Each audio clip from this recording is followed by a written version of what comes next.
मुक्त सैनिक वसाहतीतील घरफोडी उघड. 3.45 लाखांचे सोन्याचे गंठण जप्त. कोल्हापूर मुक्त सैनिक वसाहत परिसरातील घरफोडी प्रकरण स्थानिक गुन्हे अन्वेषण शाखेने उघड करत आरोपीला अटक केली असून 3,45,000 रुपये किमतीचे 23.200 ग्रॅम वजनाचे सोन्याचे गंठण जप्त करण्यात आले आहे. 8 एप्रिल 2026 रोजी सकाळी 10 ते 11 दरम्यान अज्ञात चोरट्याने संतोष बिरू यमकर वय 44 यांच्या बंद घरात प्रवेश करून सुमारे 20 ग्रॅम सोन्याचे गंठण व 30,000 रुपये रोख असा मुद्देमाल चोरून नेला होता. या प्रकरणी शाहूपुरी पोलीस ठाण्यात गुन्हा दाखल झाला होता.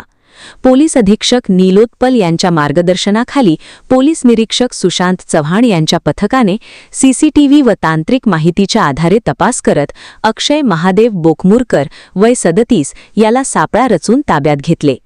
चौकशीत त्याने गुन्ह्याची कबुली दिली असून जप्त मुद्देमाल पुढील कारवाईसाठी शाहूपुरी पोलिसांकडे सुपूर्द करण्यात आला आहे. सबस्क्राइब करा आणि परिसरातील ताज्या घडामोडी सर्वात आधी बघण्यासाठी बेल आयकॉन